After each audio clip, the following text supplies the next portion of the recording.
Hello friends. तो आज हम बात करने वाले हैं fundamental analysis of shares and companies. Fundamental analysis क्या है? किसी भी कंपनी के फंडामेंटल्स को चेक करना मींस बेसिक चीजों को चेक करना। कंपनी के profits, growth, return on equity, profit growth, loan कितना है कंपनी पे, कंपनी का मार्केट कैपिटलाइजेशन क्या है। तो ये जितने भी पॉइंट्स हैं, ये कौन से मेजर 10 पॉइंट्स हैं जिनके बारे में हम डिस्कस करेंगे, वो आप यहां पे देख सकते हैं। ये 10 पॉइंट्स हैं। अब हम इनको एक एक करके कवर करेंगे। ये सारे पॉइंट्स क्या हैं, इनको एक एक करके जानते हैं। तो सबसे पहला पॉइंट है आपका टाइप ऑफ बिजनेस, कि कंपनी बिजनेस क्या करती है, क्या बनाती है, वो क्या किस तरीके का बिजनेस करती है। जैसे उसको जानना बहुत जरूरी है। क्यों? जैसे कि अगर हम अभी किसी प्लास्टिक बनाने वाली कंपनी में पैसा इन्वेस्ट करें और हम देख रहे हैं कि वर्ल्ड वाइड जगह जगह प्लास्टिक बैन हो रहा है, तो जिसकी वजह से हमें पता है कि आगे चल के वो कंपनी डाउन जा सकती है, तो हमें उसमें पैसा इन्वेस्ट नहीं करना चाहिए। तो ये हमने एनालाइज किया।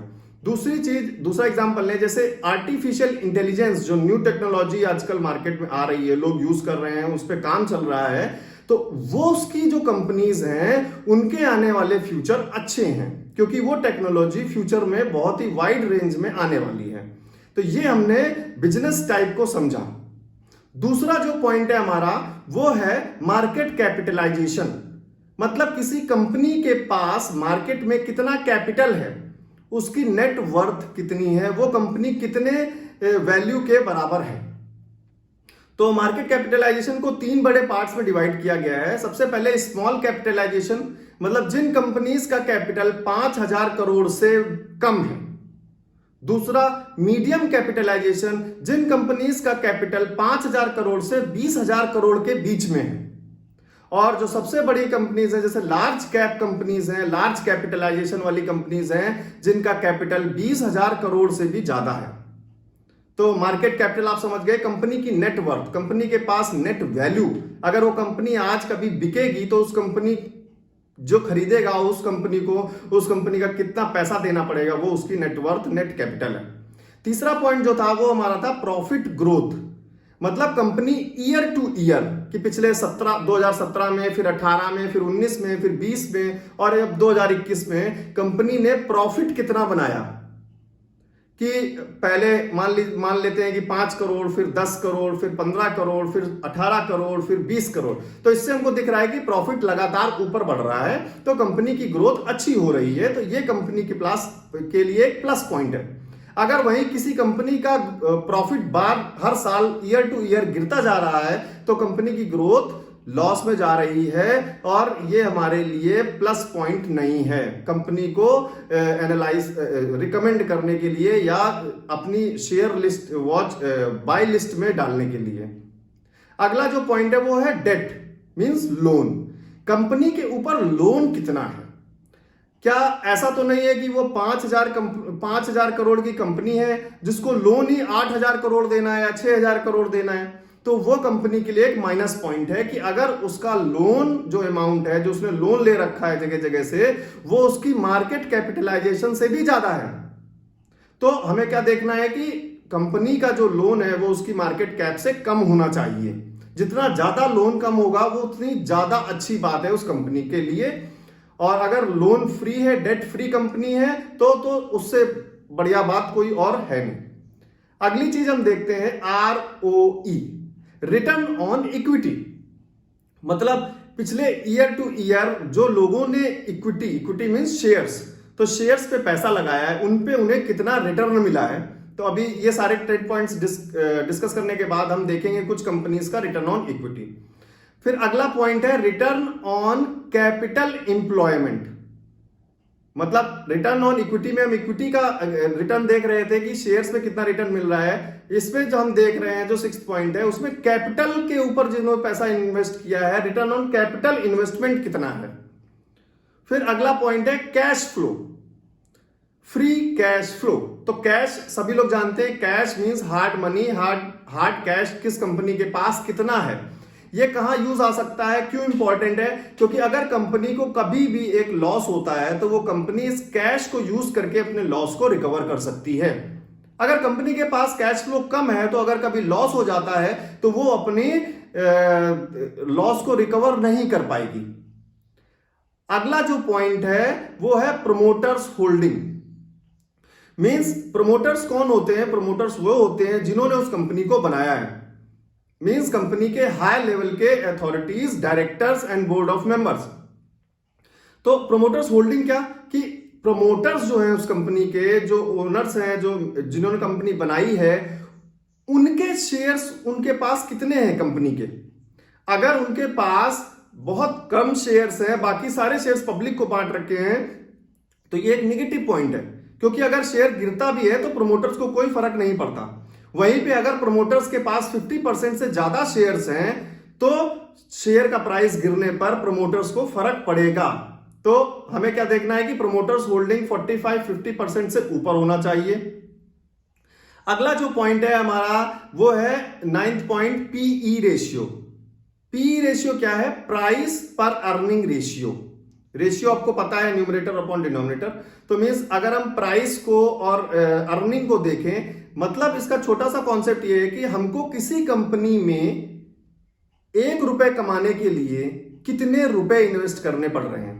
मतलब मान लीजिए एग्जांपल, किसी कंपनी का पी रेशियो 20 है, तो मींस इसका कहने का मतलब है कि हमें 1 रुपए कमाने के लिए इस कंपनी में 20 रुपए लगाने पड़ेंगे। अगर किसी कंपनी का पी रेशियो 500 है तो ऑब्वियस सी बात है कि 1 रुपए कमाने के लिए हमें 500 रुपए लगाने पड़ेंगे। तो आप बताइए, 50 रुपए लगाकर या 30 रुपए लगाकर 1 रुपए कमाना प्रॉफिटेबल है, या 500 रुपए लगाकर 1 रुपए कमाना? ऑब्वियस सी बात है, 20 रुपए या 30 रुपए लगाकर अगर हम 1 रुपए कमा रहे हैं तो वो ज्यादा प्रॉफिट है। तो हम क्या देखेंगे? हम वो कंपनीज देखेंगे जिनका पी रेशियो 15, 20, 25 इस रेंज में है, क्योंकि उसमें ज्यादा प्रॉफिट कमाने के चांसेस हैं। अगला जो लास्ट पॉइंट है हमारा वो है ईपीएस, अर्निंग पर शेयर, कि पर शेयर कितनी अर्निंग हो रही है। तो पिछले 1 साल में, 6 महीने में किसी शेयर ने कितनी अर्निंग करवाई है। तो मेरे पास अभी एक लिस्ट है, हम जल्दी से देख लेते हैं। इन शेयर्स ने पिछले 1 साल में, आज 21 जुलाई है, और मतलब 21 जुलाई 2021 से पीछे 20 जुलाई 2020 तक उन्होंने कितना रिटर्न दिया है, अर्निंग पर रेशियो कितना दिया है, देख लेते हैं फटाफट। तो सबसे पहले हमारे पास है एचडीएफसी बैंक, जिसने हमें 27% रिटर्न दिया है। इन्फोसिस जिसने 65% रिटर्न दिया है। मैरिको एक ऑयल कंपनी है, 50% रिटर्न दिया है। मारुति 18% रिटर्न दिया है। रिलायंस ने सिर्फ 6% रिटर्न दिया है। और टाटा मोटर्स को देखिए 178% रिटर्न। टाटा मोटर्स ने एक अच्छा प्रॉफिट बनाकर दिया अपने शेयर होल्डर्स को, मतलब 178% रिटर्न दिया है। मतलब जस्ट 1 साल पहले अगर किसी ने 1 लाख रुपए इन्वेस्ट किया होता तो आज वो 2,78,000 रुपए होते। अगला हम देख लेते हैं टीसीएस, जिसने 44% का रिटर्न दिया है, वो भी एक अच्छा रिटर्न है। तो आप देख सकते हैं किस तरीके से जो बड़ी ये लार्ज कैप कंपनीज जो थी, इन्होंने किस तरीके से पिछले नेट 1 साल में कितना रिटर्न दिया है। तो अब हम देख लेते हैं कि आप बोलोगे ये सारे पॉइंट्स मैंने बता दिए, हम चेक कहाँ करें, हमें तो इन चीज़ों के बारे में कुछ भी नहीं पता है, हम कैसे सर्च करेंगे और इन सारी चीज़ों को धीरे धीरे समझेंगे।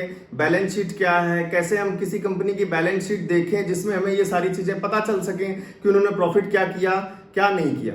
तो इन सबको कैसे हम चेक करेंगे, इसके लिए मैं आपको एक वेबसाइट पर लेके जा रहा हूं जो कंपनी स्क्रीनर बोल सकते हैं। स्क्रीनर मतलब जो स्क्रीन, उसको आप फिल्टर कर सकते हैं चीज़ों को।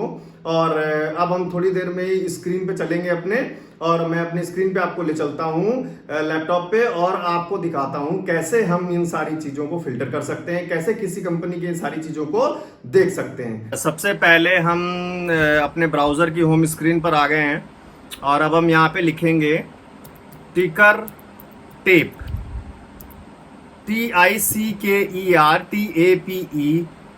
टिकर टेप को हम सर्च करेंगे गूगल पे, और ये आप देख रहे हैं जैसे tickertape.in, ये हमारी वेबसाइट है जो आप इस पे देख सकते हैं कि हमें स्क्रीनिंग के लिए अवेलेबल होगा।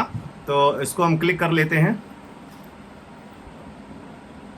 इस तरीके से कुछ ये होम पेज इस वेबसाइट का खुला हुआ है। तो अगर हम चाहें तो यहाँ से जाकर, और ये आप देख सकते हैं, यहाँ टिकर ट्रैक को नीचे ओपन करेंगे तो यहाँ पे देख रहे हैं आप एक स्क्रीनर ऑप्शन यहाँ पे टूल्स ऑफ ट्रेड में आ रहा है स्क्रीनर। तो हम स्क्रीनर पे चले जाएंगे। ये कुछ कंपनीज की लिस्ट यहाँ पर आ गई है, और ये जैसे रिलायंस इंडस्ट्री पार्शली, और Tata consultancy services, HDFC bank, Infosys limited, Hindustan Unilever, ICICI bank, और state bank of India, Bajaj finance. तो इस तरीके से जितनी भी ये कंपनीज यहाँ पर आ रही हैं, ये किसी ना किसी चीज़ की वजह से आ रही होगी। जैसे आप ई-कॉमर्स वेबसाइट में फिल्टर्स लगाते हो, जैसे ई कॉमर्स वेबसाइट में आप फिल्टर्स लगाते हो कि मुझे इस प्राइस के बीच के प्रोडक्ट दिखाओ, और मुझे लेदर का प्रोडक्ट दिखाओ, आप मुझे इस कलर का प्रोडक्ट दिखाओ। उसी तरीके से जितने भी हमने अभी फंडामेंटल पॉइंट्स पढ़े हैं, उन सबको ये जो आप बॉक्स देख पा रहे हैं, इधर ये बॉक्स देख रहे हैं आप लेफ्ट साइड में, इसमें हम उन जो फिल्टर्स हैं, जो भी हमने सारे पॉइंट्स पढ़े हैं, 10 पॉइंट पढ़े हैं, उसमें से जो जो चीज़ें हम इसमें फिल्टर में अप्लाई कर सकते हैं वो अप्लाई करेंगे, और फिर एक लिस्ट निकल के आएगी जो हमको शेयर्स का एक लिस्ट फिल्टर करके देगी कि आपने जो जो फिल्टर मांगे उस फिल्टर के हिसाब से ये लिस्ट स्टॉक्स की बनती है। तो ये पब्लिक सेक्टर स्टॉक्स की एक ओवरऑल स्टॉक्स की लिस्ट है। यहाँ पे आप सारी लिस्ट देख सकते हो। अगर आप यहाँ पे हम शुरू करते हैं, तो सबसे पहले जैसे कि आप ये एक फिल्टर देख पा रहे हैं जिसमें लिखा है मार्केट कैप। मार्केट कैप आपने पढ़ा है, तो हमें लार्ज कैप कंपनीज के बारे में हमने पढ़ा कि उसका रिस्क कम होता है, और लार्ज कैप कंपनीज के लिए हमें क्या चाहिए, 20,000 करोड़ से ऊपर चाहिए। अगर आपको कोई इसमें, इसको हटा देते हैं, और अब यहाँ से आप देखें, अगर कोई फिल्टर आपको नहीं दिख रहा है जितने भी आपने पढ़े, तो आप यहाँ पे ऐड फिल्टर पे क्लिक कर कर उस फिल्टर को हम ऐड कर सकते हैं। तो मैंने ऐड फिल्टर पर क्लिक किया, ये एक बॉक्स खुला, इसमें देखिए आप सर्च फॉर फिल्टर्स का एक ऑप्शन है, आप इसमें लिख सकते हैं। और जो हमने पढ़ा था, डेट के बारे में पढ़ लेते हैं। Debt to equity, debt to equity हमको बताएगा कि उसका अपने शेयर के प्राइस के हिसाब, जो प्राइस का हिसाब है और उसका डेट, उन दोनों का रेशियो की क्या चल रहा है। तो डेट टू इक्विटी पे हम क्लिक करते हैं, ये देखिए यहाँ पर हमारा फिल्टर आ गया है। अगला, और हम इसमें ऐड कर सकते हैं पीई रेशियो। ये देखिए पीई रेशियो आपके पास आ गया है, तो पीई रेशियो हम इसमें ऐड कर सकते हैं। पीई रेशियो मैंने ऐड कर लिया है, और लार्ज कैप कंपनी का फिल्टर लगा हुआ है, डेट टू इक्विटी का फिल्टर लगा लिया है मैंने, पी रेशियो का फिल्टर लगा लिया है मैंने, और क्या लगा सकते हैं हम, ईपीएस का देखते हैं, अगर 1 ईयर हिस्टोरिकल ईपीएस ग्रोथ देख सकते हैं। और तो और हमने कौन सा फिल्टर इसमें यूज कर सकते हैं,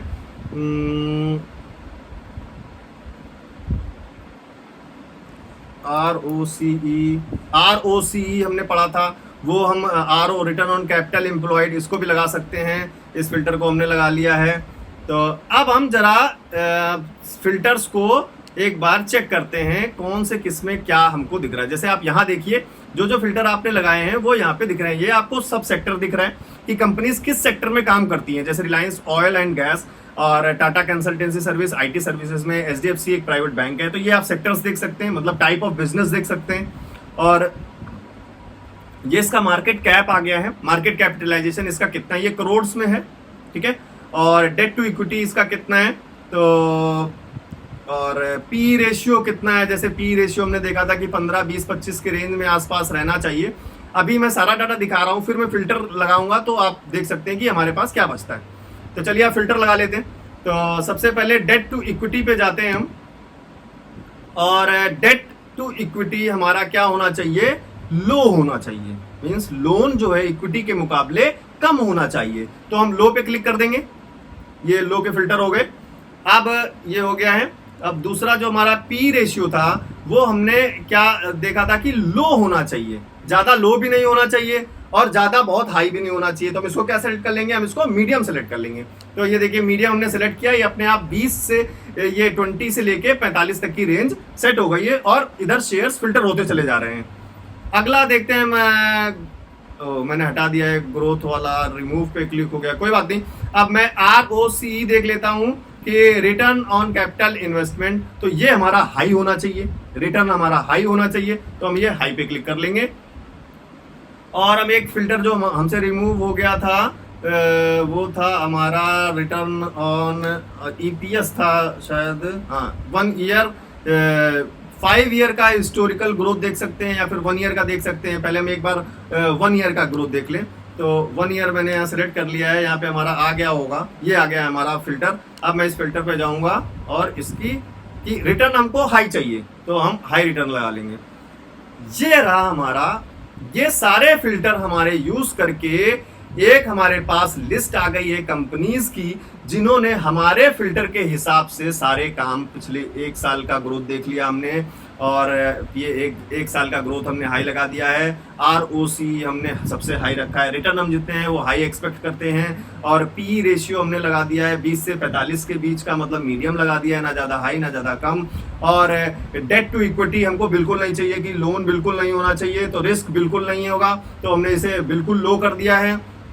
और मार्केट कैपिटलाइजेशन सबसे ज्यादा होना चाहिए, मतलब कंपनी बड़ी होनी चाहिए। तो ये सारे फिल्टर लगा के हमने यहाँ पे इसने हमको फिल्टर देके 1 2 3 4 5 6 ये कंपनीज हमको इसने फिल्टर करके दी। अब हम क्या कर सकते हैं, हम इन कंपनीज का सारी चीजें अलग से भी सर्च कर सकते हैं। जैसे मैं अगर माइंड ट्री लिमिटेड की बात करूं, जैसे ये एक कंपनी है जो काम करती है, mind tree IT services and consulting में ये सेक्टर में काम करती है। तो मैं अगर माइंड ट्री ये कंपनी के बारे में सर्च करना चाहता हूं तो मैं माइंड ट्री पे यहाँ पे क्लिक कर सकता हूं। ये देखिए आप 1 मंथ का रिटर्न आप यहाँ पे देख सकते हैं 11% है, 1 ईयर का रिटर्न 169% रिटर्न है। और अभी इसका लास्ट प्राइस जो ट्रेडिंग प्राइस था वो 2762 रुपए, मीन्स लगभग 2760 रुपीज का एक शेयर है इसका। अगर आप खरीदना चाहें अभी तो 2760 रुपीज का एक शेयर आपको खरीदना पड़ेगा। तो ये सब कुछ था, फंडामेंटल एनालिसिस हमने किया है सारी कंपनीज का। और इसी तरीके से हम अपने फिल्टर्स का यूज करके अपने जो जितने भी हमारे शेयर्स हैं, कंपनीज हैं, उनको हम सेलेक्ट कर सकते हैं कि किस कंपनी में हमें इन्वेस्टमेंट करना चाहिए।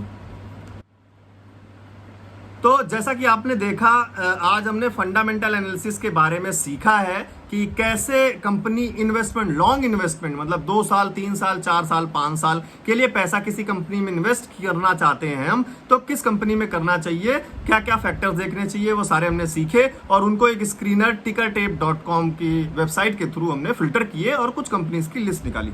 तो इन कंपनीज में हम इन्वेस्ट कर सकते हैं लॉन्ग टर्म के साथ। तो ये पूरी वीडियो एक एजुकेशनल पर्पस के लिए थी। आप इन वीडियोस को देखिए, चीज़ों को सीखिए और आगे अपना फ्यूचर बनाइए और प्रॉफिट कमाइए। सबसे मेन बात है आपको प्रॉफिट होना चाहिए, तो उसके लिए आपको पढ़ाई जो करनी है वो यही पढ़ाई है। आप धीरे धीरे कंपनीज के बारे में सीखने लगेंगे। जब इस चीज़ में आएंगे तो आपको अपने आप न्यूज़ दिखने लगेगी, न्यूज़ पे शेयर मार्केट की बात हो रही है, NSE BSE ये कंपनी में इतना ये हो गया, ये न्यूज़ खबर आ गई, इसकी वजह से शेयर बहुत ऊपर चला गया है। तो ये सारी चीज़ें, वैसे आप वीडियोस को फॉलो करते रहेंगे तो धीरे धीरे सारी चीज़ें सीखते रहेंगे। अच्छा, मैं एक छोटी सी वीडियो इसी में ऐड करना चाहूँगा कि आखिरकार हम ये सब क्यों करें। लोगों ने, जिन्होंने इन्वेस्ट किया उनको प्रॉफिट हो गया, मुझे क्या होगा। तो मैं आपको एक अपनी ट्रेडिंग की 20 जुलाई मतलब कल की एक छोटी सी जो ट्रेड्स मैंने की थी उसका मैं आपको एक वीडियो दिखा रहा हूँ जिसमें आप देख सकते हैं और आखिर में डिसाइड कर सकते हैं आपको इस चीज़ के रिजल्ट्स क्या है। मेरी प्रोफाइल है, आप जैसा देख सकते हैं हिमांशु दीक्षित, ये मेरी प्रोफाइल है। ये आज की डेट की मेरी ट्रेडिंग है, कुछ मैंने ट्रेड्स की हैं। आज 20 जुलाई 2021 की ट्रेड है ये। जैसा कि आप देख सकते हैं जो मेरा लास्ट ट्रेड है, मैंने एक निफ्टी 22 जुलाई 15,800 की पुट कॉल एक ख़रीदी है। ये पुट कॉल और ये सब क्या है, ये सब मैं आगे की वीडियोस में बताऊंगा जब ऑप्शन ट्रेडिंग हम सीखेंगे। ये ऑप्शन ट्रेडिंग का पार्ट है जिसको मैंने ख़रीदा है 75 क्वांटिटी के लिए और 218 रुपये 35 रुपये के प्राइस पे ख़रीदा है 12:06 पे। और आप देख सकते हैं मैंने इसे 12:07 पे इसे सेल कर दिया है, जो कि टाइम लगभग 1.5 मिनट का हो रहा है और मैंने 218 रुपये में ख़रीद कर 221 रुपये में बेच दिया है। मतलब लगभग 3 रुपये का प्रॉफिट हो रहा है। तो आप 3 रुपये के हिसाब से 75 की क्वांटिटी आप कैलकुलेट कर सकते हैं, लगभग 230 रुपये हो रहे हैं जो मैंने प्रॉफिट किया है। इसके पहले का एक ट्रेड देख लेते हैं जो मैंने किया है। जस्ट नीचे 5 मिनट पे मैंने ख़रीदा है और 11:12 पे मैंने बेच दिया है। मतलब लगभग 7 मिनट की ये ट्रेड चली है और उसको मैंने 213 रुपये में बेचा है, मतलब 10 रुपये का प्रॉफिट किया है लगभग मैंने। तो 75 की क्वांटिटी से मेरा प्रॉफिट हुआ 750 रुपये। तो 750 रुपये इधर और 220 रुपये लगभग इधर, और टोटल लगभग ये 1000 रुपये का प्रॉफिट हो गया है। और एक और प्रॉफिटेबल ट्रेड हम देख लेते हैं। 10:22 पे मैंने बाई किया है 75 क्वांटिटी, मतलब एक लॉट 150 रुपये के हिसाब से, और 10:26 50 में मैंने इसे सेल कर दिया है 158 के रेट पर। मीन्स 8 रुपये का प्रॉफिट लगभग यहाँ पर हुआ है 7 रुपये का। तो 7 और 75 लगभग 500 रुपये का प्रॉफिट यहाँ पर है, और जिसमें टाइम लगा है मुझे 4 मिनट का। तो इस तरीके से आप देख सकते हैं छोटी छोटी ट्रेड्स हैं, 2 मिनट, 1 मिनट, 4 मिनट की ट्रेड्स हैं। अब हम देख लेते हैं ओवरऑल मुझे कितना, जैसे बीच में किसी में लॉस भी हुआ है, मुझे 207 रुपये पे लिया मैंने, 197 पे सेल किया है, इसमें लॉस हुआ है। तो टोटल प्रॉफिट और लॉस एक बार हम रिजल्ट देख लेते हैं अपने पोजीशंस में जाके। ये देखिए, मैंने 15,800 की जो पुट्स खरीदी है उसमें टोटल प्रॉफिट मुझे 1871 रुपये का हुआ है, और एक दूसरी पुट मैंने खरीदी जिसमें मुझे लॉस हुआ था, उसमें मुझे 525 का लॉस हुआ है। ओवरऑल मेरा प्रॉफिट 1346 रुपये का है, जिसमें आप मेरी सारी जो भी 5, 6, 7 ट्रेड हैं उनका आप सम देख सकते हैं कि 1346 रुपये मैंने इसमें प्रॉफिट कमाया है, जिसमें शायद मैंने पूरा टाइम इन्वेस्ट किया होगा, लगभग 30 से 40 मिनट अगर सारी ट्रेड्स में जोड़ूँ। तो आप देख सकते हैं किस तरीके से हम शेयर मार्केट में प्रॉफिट कमा सकते हैं कुछ टाइम इन्वेस्ट करके डेली फ्रेम पे।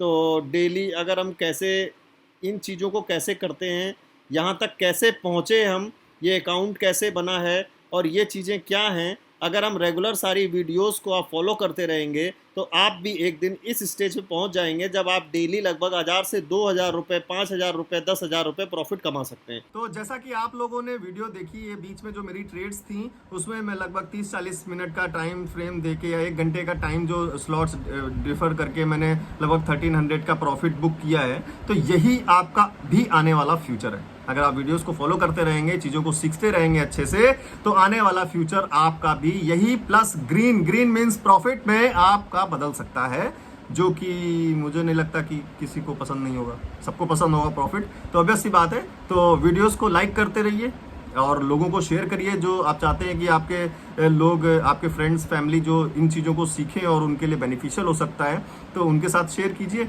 और आपका कोई क्वेश्चन हो जो मैं डाउट क्लियर कर सकता हूँ वीडियो से रिलेटेड, जो बनाई है मैंने पुरानी वीडियोस, उनके लिंक भी डिस्क्रिप्शन में देख लीजिए।